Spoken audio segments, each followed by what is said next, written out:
El abominable Iván Serkis. Capítulo 6. Una boca humana desencajada y descomunal lo aprisionaba mientras su cuerpo inerte iba introduciéndose poco a poco en el interior de aquello. El olor fétido impregnó sus fosas nasales y, aunque no podía reaccionar por la parálisis, las náuseas se apoderaron de su organismo. Comenzó a sentir un calor insoportable y, a un mismo tiempo, un escozor estimulaba cada célula de su cuerpo, un picor realmente doloroso que le impedía pensar con claridad. Tirado en el suelo, como un muñeco de trapo, ese ser desmesuradamente abierto por sus fauces se lo estaba tragando. El dolor le parecía tan real como insoportable. Sus tejidos se disolvían poco a poco y sus terminaciones nerviosas percibían un exceso de estímulos lacerantes. Era insufrible. Un sabor metálico en la boca le hizo tomar conciencia de las hemorragias que se estaban produciendo en su interior. Esputó coágulos rancios y pastosos que taponaron sus fosas nasales desde el interior, agravando la asfixia. No podía moverse. Estaba paralizado por algún veneno que corría por su torrente sanguíneo. Intentó gritar, o eso creyó. Intentó, desde su interior, con fuerza, gritar, por puro instinto, de puro terror. Pero dentro de ese ser que había abierto su boca tanto como para tragárselo entero, estaba perdiendo totalmente la conciencia. Lentamente, con una parsimonia casi imperceptible para él mismo, fue dejando de pensar. El suplicio se disipaba, como lo hacía su conciencia, al compás de la deglución. Unos segundos después, su corazón se detenía.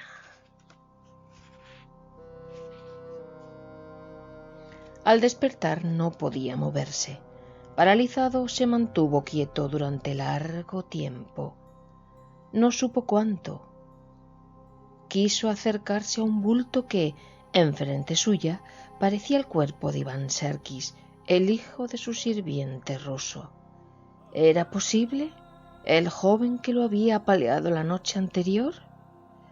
Se arrastró a cuatro patas, casi sin poder alzarse del suelo. Arrastrando su cuerpo magullado, se acercó. Pero lo que vio lo asombró de tal forma que no encontró explicación racional. Aquello era una especie de cascarón, una piel traslúcida con aspecto o forma de hombre que tenía ligeras semejanzas con el joven Iván, pero sin nada dentro. Era semejante a la piel inerme de una serpiente cuando muda al crecer. Su malestar era tan infinito que perdió de nuevo la conciencia y se sumió en un mundo de pesadillas incoherentes.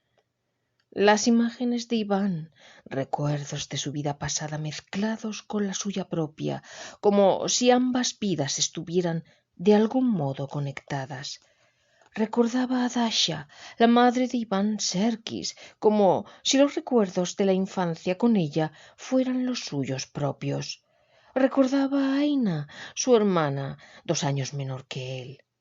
Repentinamente, tras recordar viejas escenas del pasado, recuerdos familiares en los que encontraba imágenes de su padre, el viejo Iván, aparecieron otras que se mezclaban con sus propias evocaciones, como Zarek Miazga.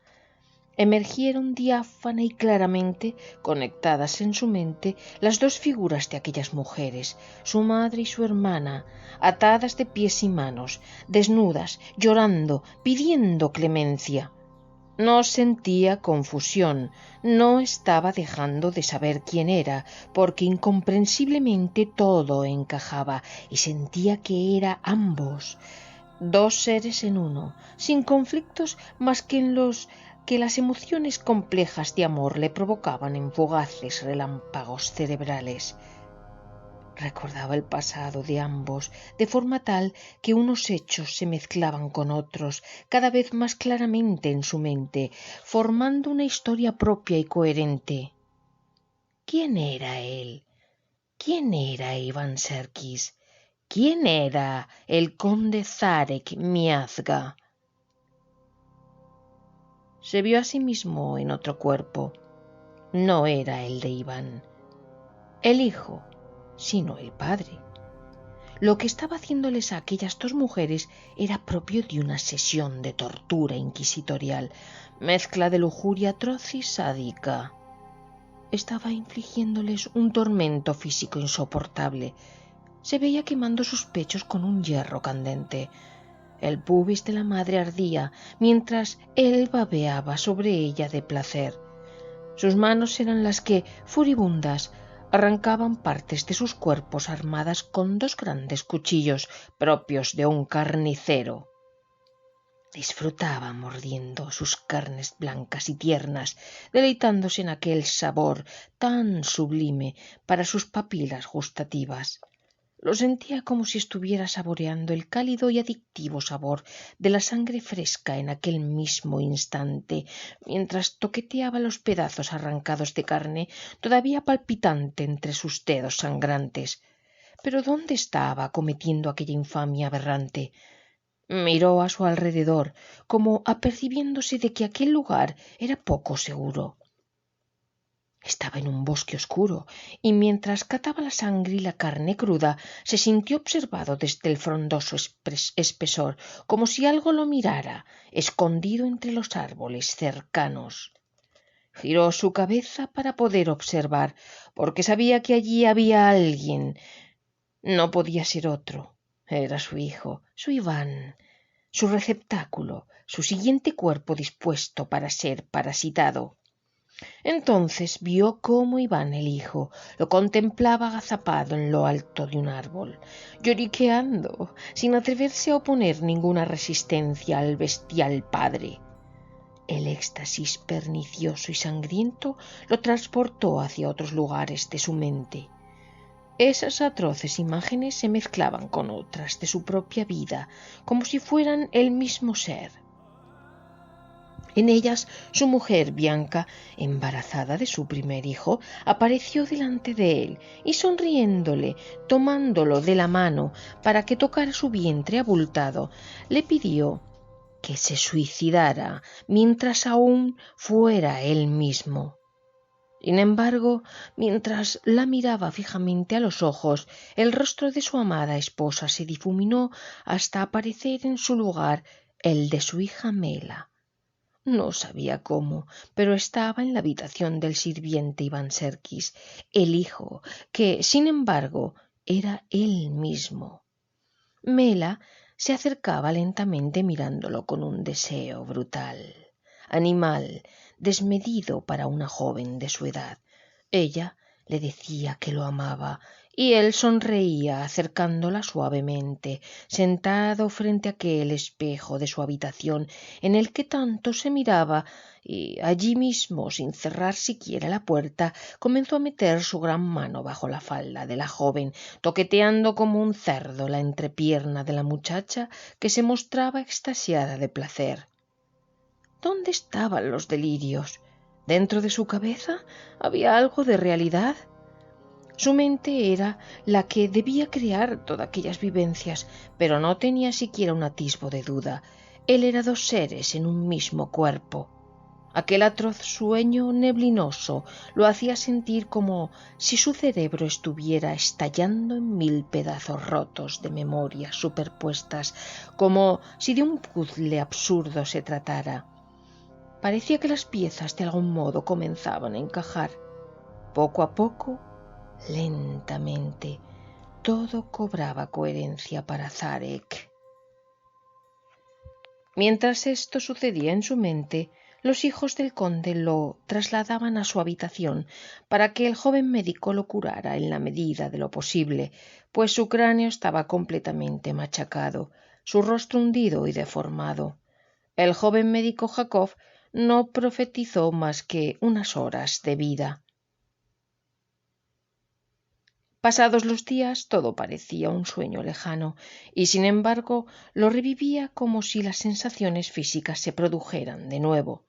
Desnudo frente al espejo reconstruía sin pensar, sin desearlo, sin haberlo querido, aquel momento oculto en algún lugar de su mente. ¿Había ocurrido así realmente? No estaba seguro. No estaba seguro de nada, ni siquiera se sentía responsable de lo que acababa de hacer con su hija, pues en el mismo instante en el que ella había abandonado la estancia, Zarek lo había olvidado casi por completo. Arrodillado en medio de la habitación comenzó a gritar de dolor, cayendo al suelo inconsciente. El cerebro parecía estallar dentro de su cabeza y sangrando por la nariz lo encontraron de nuevo sus asustados hijos. Mildred les ayudó a encamarlo, pero ella ahora parecía otra persona, completamente despreocupada, los echó de la habitación alegando que el conde tenía que descansar. Mi padre no está bien, Mildred. ¿Por qué se ha marchado el médico tan pronto? Mi padre no está en sus cabales, contestó Jarek malhumorado, encarándose con ella. Además, no se parece ya a mi padre. ¿No ves cómo se está regenerando? Sus ojos son grises en lugar de negros. Mira su piel. Ahora no tiene casi arrugas. Mira su pelo. Está creciendo. Te digo que ese no es mi padre, gritó Aniol, señalándolo con el dedo inquisitivo. Mildred los miró un momento, estupefacta, contestando completamente tranquila unas palabras increíblemente dañinas. Creo que ustedes se están perdiendo la cabeza, dijo mirándolos a los ojos con gran enfado. Llamaré al médico para que venga a recetarles algo que los calme. Van a matar a su padre de un disgusto. No lo permitiré. Les aseguro que no. Acercándolos a ambos, con malos modos, hacia la puerta de salida, cerró ésta con pestillo, y allí estuvo un tiempo indefinido con el conde. Los dos hijos se quedaron sin saber cómo responder. ¿Qué estaba pasando? ¿Qué le pasaba a Mildred? ¿Qué era lo que había transformado al médico en una especie de siervo sin voluntad propia? ¿Quién era ese que parecía ser su padre sin serlo? Ambos pensaron lo mismo. Conectados mentalmente por las terribles circunstancias, se dirigieron a la habitación de las hermanas. Ambas se arreglaban los cabellos pausadamente. Parecían felices. Mela peinaba frente al viejo espejo de tocador a su pequeña hermana. Suavemente peinaba desde la parte alta de la cabeza, recorriendo el pelo con el bonito cepillo de cerdas naturales y nácar que había pertenecido a su madre. La melena morena y brillante de Wira se movía ligeramente con cada pasada. Cuando entraron los dos hermanos, agitados como estaban, ellas saltaron por el susto. «Vengan, tenemos que hablar los cuatro». Aniol, inquieto, arengaba a ambas hermanas, muy nervioso, casi a punto de estallar de ira o terror. No era capaz de distinguir entre emociones. Se miraron y asustadas acudieron a sentarse junto a sus hermanos. Wira le dijo a Jarek al oído, sin que Mela la escuchara, sentados ya los cuatro en la alcoba central del dormitorio todavía de niñas: «¿Qué pasa, hermano?» Aniol estaba tan impactado emocionalmente que no se percató del extraño ánimo de las niñas. Pero Jarek, más contenido, sí percibió que algo no estaba bien. No solo sentía un ambiente excesivamente hueco, como vacío de sentimientos por parte de las niñas, sentía una presencia en la habitación, una presencia que no pudo definir claramente en su mente, pero que olía como aquel pútrido olor del viejo Serkis. «Tenemos que hacer algo. Nuestro padre no es nuestro padre. No sabemos qué es en realidad. Antes los habéis podido ver, ¿no?» Dirigiéndose a la hermana mayor, continuó: «Mela, Tú te has quedado a solas con él. ¿Qué ha pasado? Mildred ha cambiado completamente. Parece otra persona. ¿Lo notáis? No es ella. Está permitiendo que esa cosa se salga con la suya. Tengo miedo y no sé qué hacer. Jarek las observaba mientras su hermano parecía hablar solo, gesticulando ademanes desmesurados por su exceso de inseguridad e inquietud. Mela, dijo Jarek, ¿qué pasó cuando te quedaste adentro con padre? Mela miró a los ojos a Aniol y mintió. Mintió sobre aquello que había ocurrido en la habitación, sin atisbo de inquietud al hacerlo.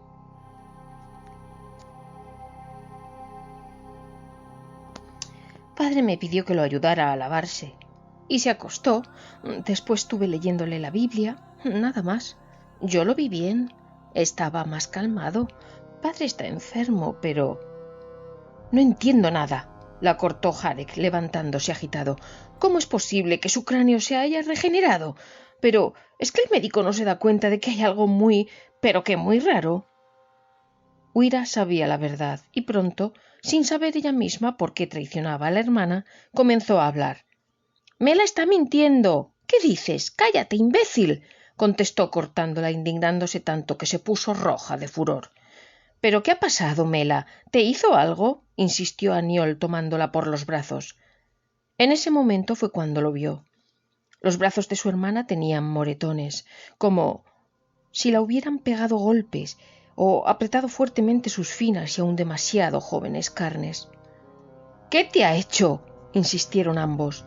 Mela se levantó, abrió la puerta y salió corriendo, bajando las escaleras a toda prisa y desapareciendo por la vereda hasta llegar a la verja de la entrada de la finca. Mildred salió de la habitación del conde al escuchar el alboroto. ¿Qué era lo que estaba haciendo allí adentro? ¿Por qué se encerraba con Zarek? No miró ni por un segundo a los tres hermanos que, bajo el dintel del dormitorio de Mela, observaban atónitos la escena. Al contrario, una determinación inaudita la movía. Aunque no era capaz de correr tan rápido como la joven, le dio alcance en la verja.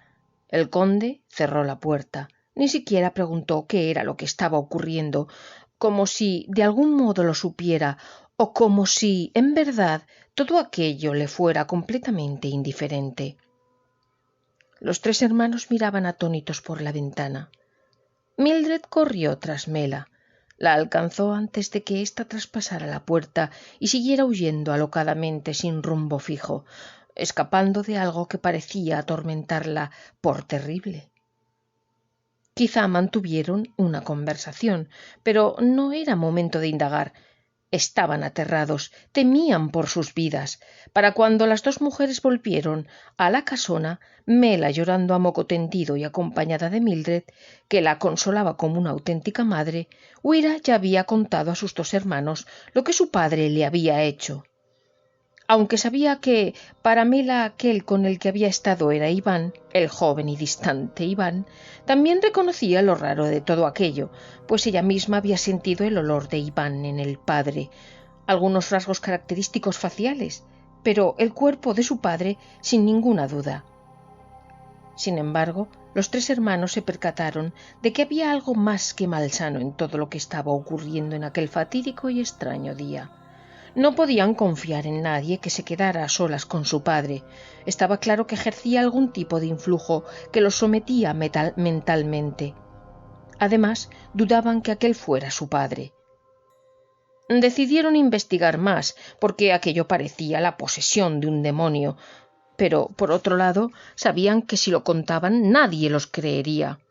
Eso era un hecho, pues ni Mildred ni Jacob lo admitirían.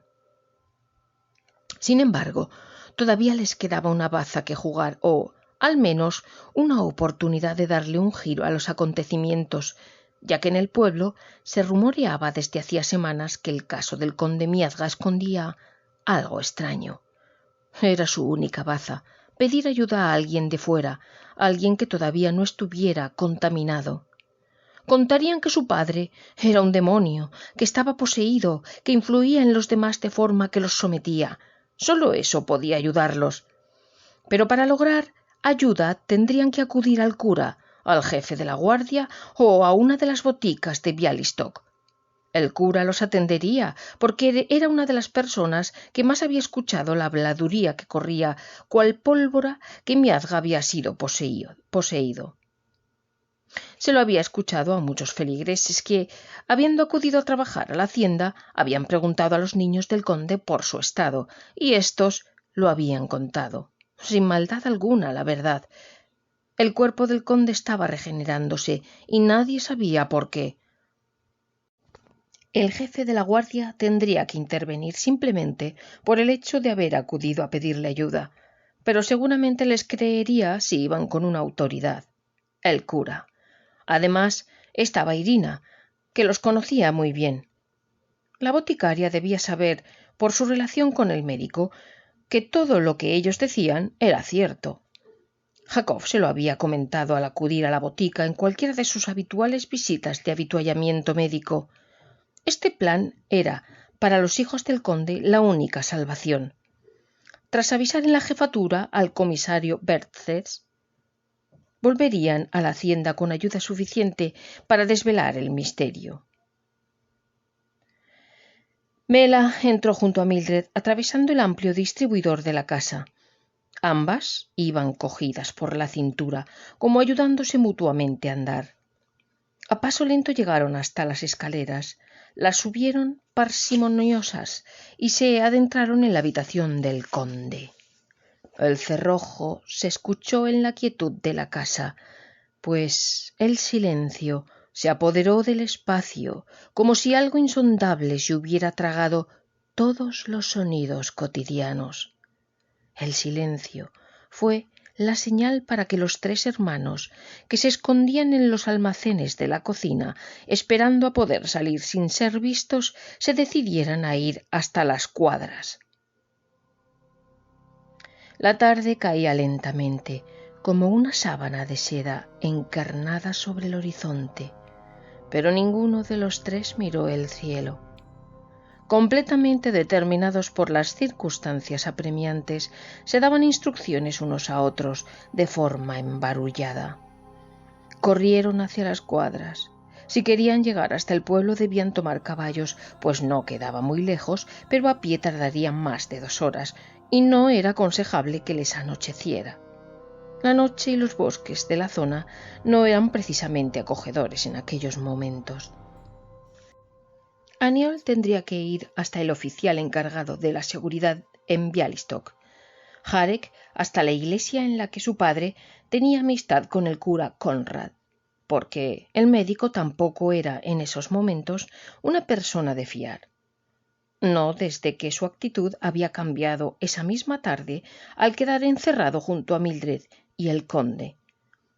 No tenían mucho margen de maniobra porque tampoco sabían si aquello que estaba encerrado en la habitación de su padre podía ser algún tipo de extraña criatura que, suplantándolo, pudiera querer matar a cada uno de los miembros de su familia. Así, con prisas, con el miedo metido en los huesos y la incertidumbre de lo que Iván estuviera haciéndole a su hermana y a Mildred, prepararon los caballos. Wira era muy buena jinete, tanto como sus hermanos.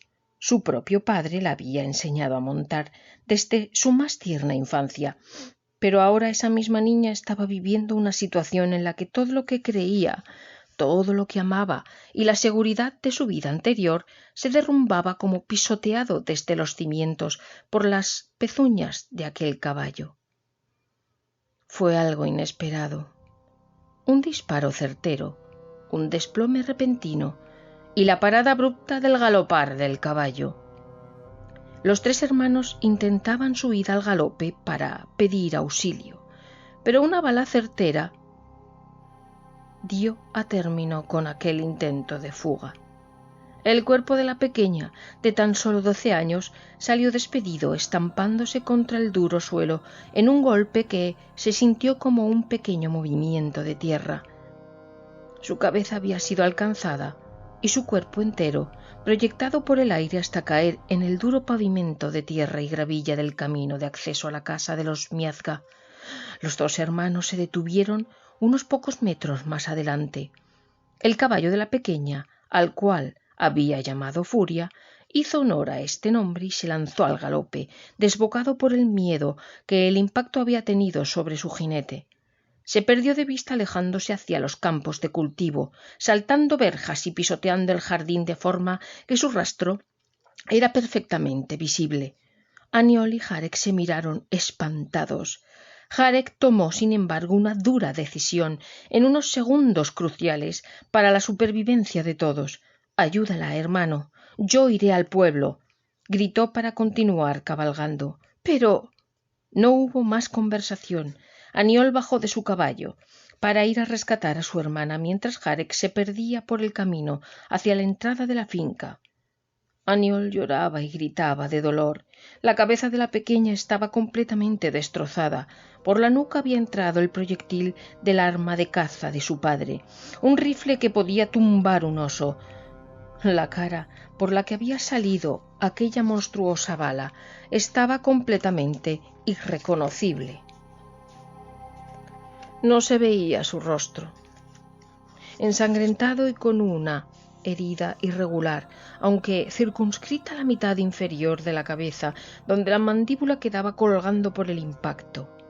La cargó en brazos para internarse con ella en la casa gritando enloquecido, pero nada se escuchaba en el interior. Arriba, desde la ventana, el conde ordenaba a Mildred que bajara a auxiliar a su hijo. En su mente se desdibujaba lo que acababa de acontecer. Mela, sentada en el sillón cercano, con la cara sin expresión, lo miraba embelesada como si de una mujer enamorada se tratara. No escuchaba los gritos del hermano, abajo, en la entrada de la casa, que con un dolor más profundo que el mayor pozo cavado jamás sobre tierra alguna gritaba: «¡Monstruo! ¿Cómo has podido? ¡Voy a matarte!». El disparo, los gritos, los espantosos gritos que se escucharon en los mismos campos de labranza donde el caballo de la pequeña había parado su infernal huida. Los perros estaban nerviosos, ladraban rabiosos y asustados, mientras aquellos labriegos harapientos, sobresaltados por el caballo y los gritos de horror provenientes de la casa, tomaron en mano sus aperos de labranza y se acercaron a la hacienda sin saber exactamente qué estaba ocurriendo. Aunque poco dados a especular, se temían lo peor. Eran pocos, pero todos sintieron una repentina y extraña necesidad de acudir en auxilio de los hijos del conde. El disparo se había escuchado, el caballo estaba nervioso y su agitación era inaudita. Nunca ese caballo había dado muestras de ser díscolo. Estaba domado desde su más tierna infancia y era el gran amigo de la pequeña Huira, a la que todos habían podido conocer desde que fueron contratados por Aniol. La pequeña paseaba en algunas ocasiones con su caballo por la hacienda, incluso a veces se detenía a saludarlos y les llevaba un par de odres de vino. Era querida por los haraganes, y en una correspondencia totalmente humana no podían dejar de ir a ver si estaba siendo víctima de una agresión. Corrieron, lanzando sin auxilio instintivo como si de algo propio se tratara, aunque alguno de ellos sentía miedo y se mostraba rezagado por si los acontecimientos se volvían en su contra. Al fin y al cabo, no sabían lo que podían encontrarse y tampoco era cosa suya. Poner en riesgo su vida por una familia acomodada, por una cuestión familiar seguramente venida de rencillas desconocidas y arraigadas en las entrañas de sus más abyectas relaciones, no era cosa que les importara realmente. Llevaban el caballo de la pequeña de vuelta, ya mucho más tranquilo, pero todavía visiblemente afectado. ¿Sabía Furia lo que había ocurrido? Quizás si hubieran podido preguntarle, los hubiera aclarado las circunstancias. Los perros trotaban alrededor de los jornaleros, ahora en silencio, pero nerviosos y esquivos. Al llegar, la escena que contemplaron fue completamente grotesca. Se quedaron en la entrada principal, observando cómo Mildred, desde lo alto de las escaleras que dan acceso a la planta superior, encañonaba al joven Aniol mientras éste, arrodillado y con su hermana muerta en el suelo, lloraba sin siquiera mirarla, sin prestarle atención. Los jornaleros quedaron atónitos, pues no se explicaban qué había podido ocurrir. Uno de ellos, quizá el que más quería a la pequeña, se acercó hasta el umbral de la puerta de entrada. El rastro de la sangre estaba pisado por las botas del chico. Estaba claro que había llevado a su hermana hasta la casa para pedir auxilio. Entonces, ¿por qué Mildred lo apuntaba con un arma? ¡Quietos! Gritó. ¡No os acerquéis! ¡Es peligroso! ¡Ha matado a la niña! Aniol elevó la mirada. Tan acuosos estaban sus ojos que no veía con claridad.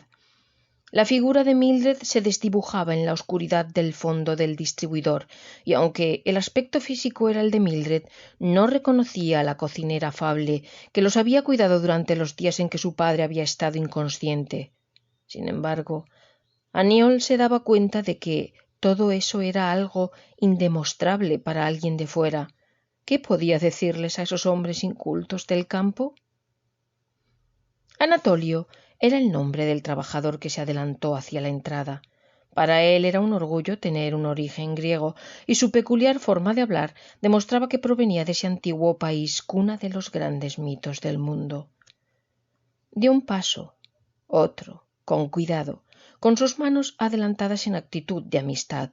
Mildred lo miraba y seguía encañonando al joven Aniol. Entonces el buen griego se abalanzó sobre el joven al que acusaban del daño causado a la pequeña Huira.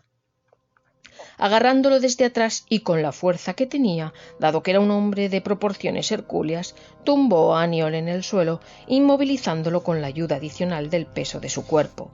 Los compañeros se adentraron y tomaron el cuerpo de la pequeña, mientras Mildred bajaba las escaleras, arma en mano.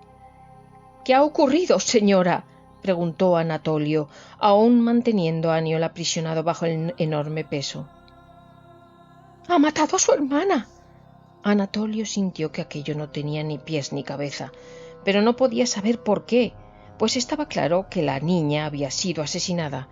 Aniol era quien la había traído en brazos, con la cabeza reventada y un rastro de sangre intensamente roja que, de ser seguido, recorría el camino inverso del que había recorrido el muchacho, pero que la hubiera llevado entre sus brazos no significaba que fuera él su asesino. ¿Por qué iba a hacerlo? ¿Había sido un accidente? De repente, el conde apareció en escena. Todos callaron, sobrecogidos por su actitud fría, sus andares lentos y sosegados. Acercándose al cuerpo de su hija, la tomó en brazos y se la llevó arriba, fuera del alcance de las miradas.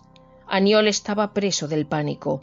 De rodillas y completamente inmovilizado por sus captores, tuvo agallas para observar cómo su padre se la llevaba arriba. —¿Quién eres? —¡Has matado a mi hermana! —gritó. El joven ahogó su grito en un agónico llanto y, faltándole el aire, se desplomó inconsciente con el rostro amoratado por la asfixia. Sin embargo, todos los allí presentes lo vieron. Zarek Miazga estaba recuperado a tal punto que no tenía una sola marca de la supuesta agresión sufrida semanas antes, ni huella del hundimiento facial y craneal del que todos sabían, ni huella de su vejez, pues parecía haber rejuvenecido de tal forma que su piel estaba firme y su rostro se acercaba más al de un hombre de mediana edad que al rostro de un anciano. Mildred se interponía entre los hombres y la subida a la parte alta de la casa donde Zarek tenía a las dos hijas, una muerta y la otra en un estado mental de insospechada naturaleza.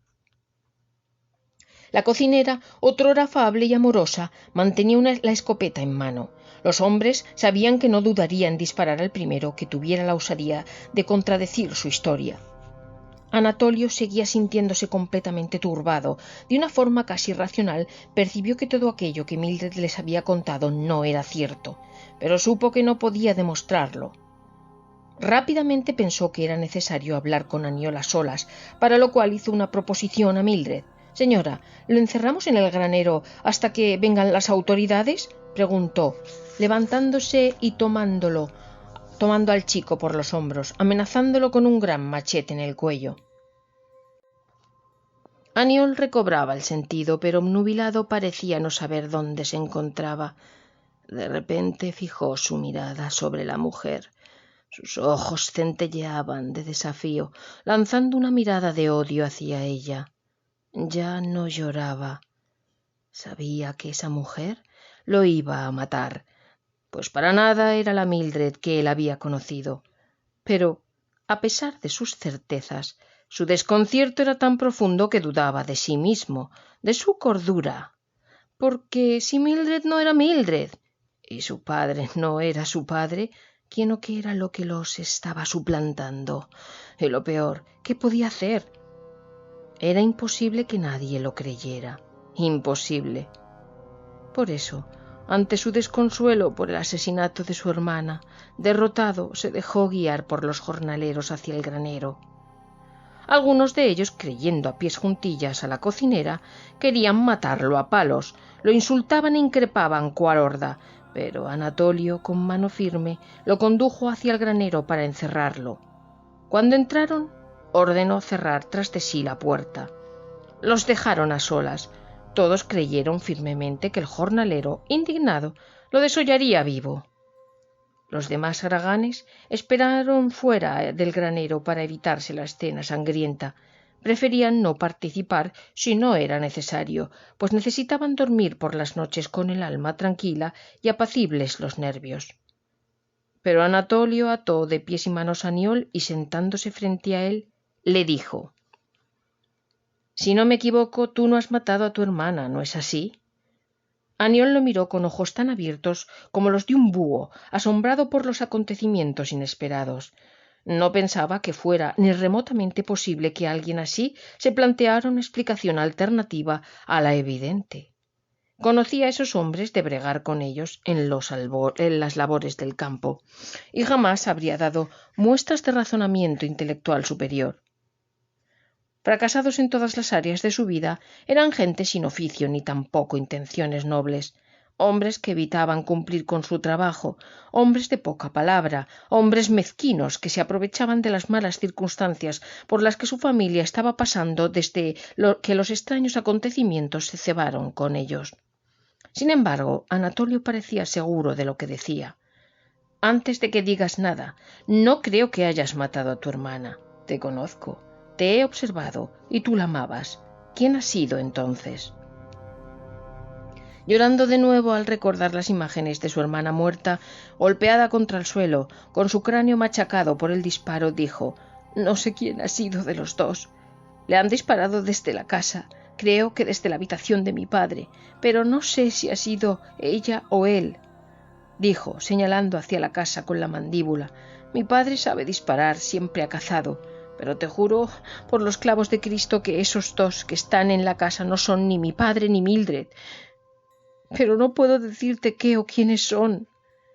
Anatolio quedó pensativo. Con gesto grave recorrió el rostro del muchacho, observando una tez joven pero cargada de un terrible sufrimiento. «Entonces son ciertas las habladurías», dijo pensativo, como evocando recuerdos de alguna conversación sobre el tema. «Creo que tu casa ha sido infestada por un demovoy o algo similar. Es lo más probable. Hay seres espectrales que cuando ven la debilidad en el alma o en los cuerpos de los hombres son capaces de tomarlos». Mientras le explicaba sus razonamientos, su cara tomaba un tinte tumefacto, como congestionado por el miedo o la gravedad del asunto. «No es la primera vez que veo algo así, pero estoy casi seguro de que un ente malévolo se ha apoderado del cuerpo de tu padre. Es Iván Serkis». «¿El antiguo sirviente se llamaba Serkis?» «Sí, incluso se parece a él, pero no entiendo. ¿Los Serkis eran los anteriores sirvientes de tu padre? Yo no los conocí, pero de haberlo hecho estoy seguro de que me hubiera dado cuenta. Estos demonios, o lo que sean, necesitan sentirse vivos. Suelen despertar por un deseo indomable, pero se dice que pueden pasar años en estado de latencia, como si hibernaran dentro del cuerpo del que se introducen. ¿Quién sabe lo que puede necesitar o querer en realidad? Lo que sé es que se hacen dueños de todo, infestan un cuerpo, después a la familia entera, se hacen con los bienes, destruyen la casa y a sus habitantes y parten hacia otro lugar, cual víctimas de una tragedia. Así vinieron a mi casa esos dos», añadió Aniol, lleno de ira, recordando el momento. «Ambos, padre e hijo, parecían haberlo perdido todo, incluso a su madre y hermana». Alzó un poco su voz. Anatolio le hizo gesto de callar, pero él siguió, aunque con un volumen muy bajo. Ahora pienso que ellos las mataron, pero ¿y tú cómo sabes todo eso?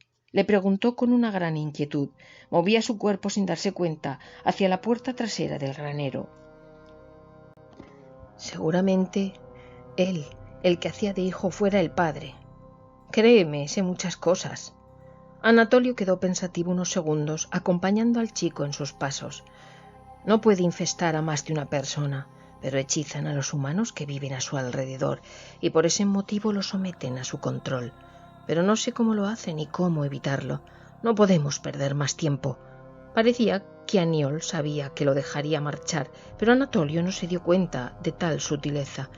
Te dejaré marchar por la parte trasera. Se le ocurrió así, de repente. Sal y ve a la ciudad. Toma un caballo de la granja de los Schrödinger. Hablaré con los demás jornaleros. No podemos enfrentarnos directamente a ellos, dijo, mostrando un miedo profundo. Si lo desea, ese monstruo puede absorber tu alma y sin darte cuenta inserta pensamientos en tu cabeza. Si logra hacerlo, estás perdido. Actúa a través de ti. Meneaba la cabeza como si no creyera lo que estaba diciendo. Lo mejor es alejarse. Ahora vete y pide ayuda. El joven se disponía a salir rápidamente por la parte trasera del granero, pero repentinamente se volvió y dijo: ¿Por qué me ayudas? Anatolio lo miró con unos ojos entristecidos que repentinamente parecían recordar algo doloroso, algo imposible de reprimir. Si sales de esta te lo contaré. Mi mujer y mis hijos. En fin, perdí a mi familia hace tantos años. Vete, corre, por Dios. Aniol lo miró por última vez con sentimientos encontrados, pues, tras esta inquietante conversación con aquel singular hombre, al que nunca había considerado más que como el mayor de los haraganes, salió a todo correr sin mirar atrás, campo a través, hasta la siguiente hacienda donde, informando de la trágica muerte de su hermana y la locura de su trastornado padre, pidió un caballo para llegar a Bialystok.